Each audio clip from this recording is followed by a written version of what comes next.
Your company launches a search for an open position.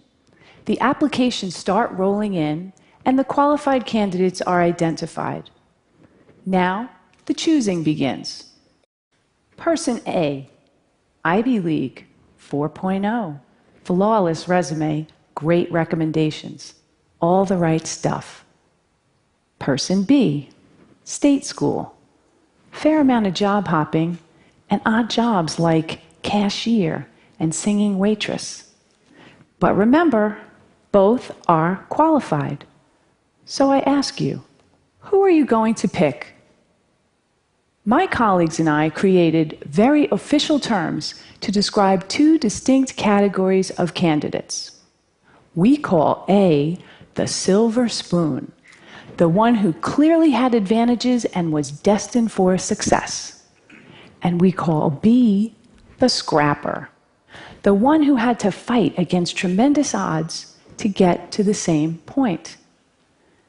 You just heard a human resources director refer to people as silver spoons and scrappers, which is not exactly politically correct and sounds a bit judgmental. But before my human resources certification gets revoked, let me explain. A resume tells a story, and over the years, I've learned something about people whose experiences read like a patchwork quilt that makes me stop and fully consider them before tossing their resumes away. A series of odd jobs may indicate inconsistency, lack of focus, unpredictability, or it may signal a committed struggle against obstacles. At the very least, the scrapper deserves an interview. To be clear, I don't hold anything against the silver spoon. Getting into and graduating from an elite university take a lot of hard work and sacrifice. But if your whole life has been engineered towards success, how will you handle the tough times? One person I hired felt that because he attended an elite university, there were certain assignments that were beneath him, like temporarily doing manual labor to better understand an operation. Eventually, he quit. But on the flip side, what happens when your whole life is destined for failure and you actually succeed? I want to urge you to interview the scrapper. I know a lot about this because I am a scrapper. Before I was born, my father was diagnosed with paranoid schizophrenia, and he couldn't hold a job in spite of his brilliance. Our lives were one part cuckoo's nest, one part awakenings, and one part a beautiful mind. I'm the fourth of 5 children raised by a single mother in a rough neighborhood in Brooklyn, New York. We never owned a home, a car, a washing machine, and for most of my childhood, we didn't even have a telephone. So I was highly motivated to understand the relationship between business success and scrappers because my life could easily have turned out very differently. As I met successful business people and read profiles of high-powered leaders, I noticed some commonality. Many of them had experienced early hardships, anywhere from poverty, abandonment, death of a parent while young, to learning disabilities, alcoholism, and violence. The conventional thinking has been that trauma leads to distress, and there's been a lot of focus on the resulting dysfunction. But during studies of dysfunction, data revealed an unexpected insight that even the worst circumstances can result in growth and transformation. A remarkable and counterintuitive phenomenon has been discovered, which scientists call post-traumatic growth. In one study designed to measure the effects of adversity on children at risk, among a subset of 698 children who experienced the most severe and extreme conditions, fully 1/3 grew up to lead healthy, successful, and productive lives. In spite of everything and against tremendous odds, They succeeded 1/3. Take this resume. This guy's parents give him up for adoption. He never finishes college.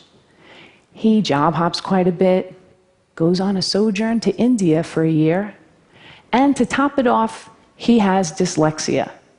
Would you hire this guy? His name is Steve Jobs.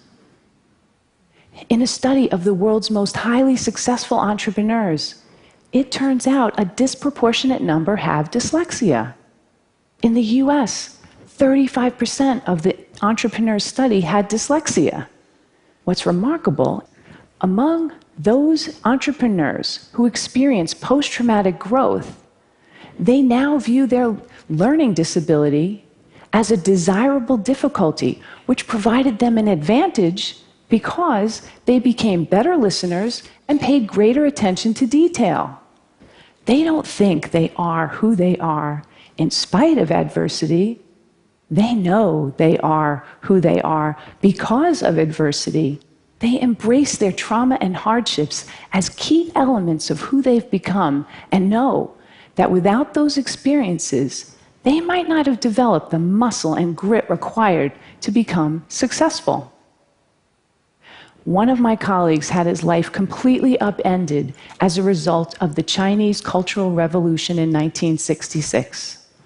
At age 13, his parents were relocated to the countryside. The schools were closed, and he was left alone in Beijing to fend for himself until 16, when he got a job in a clothing factory.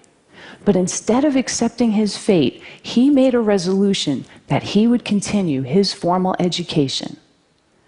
11 years later, when the political landscape changed, he heard about a highly selective university admissions test. He had 3 months to learn the entire curriculum of middle and high school. So, every day, he came home from the factory, took a nap, studied until 4 a.m., went back to work, and repeated this cycle every day for 3 months. He did it. He succeeded. His commitment to his education was unwavering, and he never lost hope. Today, he holds a master's degree, and his daughters each have degrees from Cornell and Harvard. Scrappers are propelled by the belief that the only person you have full control over is yourself. When things don't turn out well, scrappers ask, what can I do differently to create a better result? Scrappers have a sense of purpose that prevent them from giving up on themselves. Kind of like if you've survived poverty, a crazy father, and several muggings, you figure, business challenges? Really? Piece of cake, I got this. And that reminds me, humor. Scrappers know that humor gets you through the tough times, and laughter helps you change your perspective. And finally, there are relationships. People who overcome adversity don't do it alone. Somewhere along the way, they find people who bring out the best in them and who are invested in their success. Having someone you can count on, no matter what, is essential to overcoming adversity. I was lucky. In my first job after college, I didn't have a car, so I carpooled across 2 bridges with a woman who was the president's assistant. She watched me work and encouraged me to focus on my future and not dwell on my past. Along the way, I've met many people who've provided me brutally honest feedback, advice, and mentorship. These people don't mind that I once worked as a singing waitress to help pay for college. I'll leave you with one final valuable insight. Companies that are committed to diversity and inclusive practices tend to support scrappers and outperform their peers. According to Diversity Inc., a study of their top 50 companies for diversity outperformed the S&P 500 by 25%. So, back to my original question. Who are you going to bet on? silver spoon or scrapper? I say, choose the underestimated contender whose secret weapons are passion and purpose. Hire the scrapper.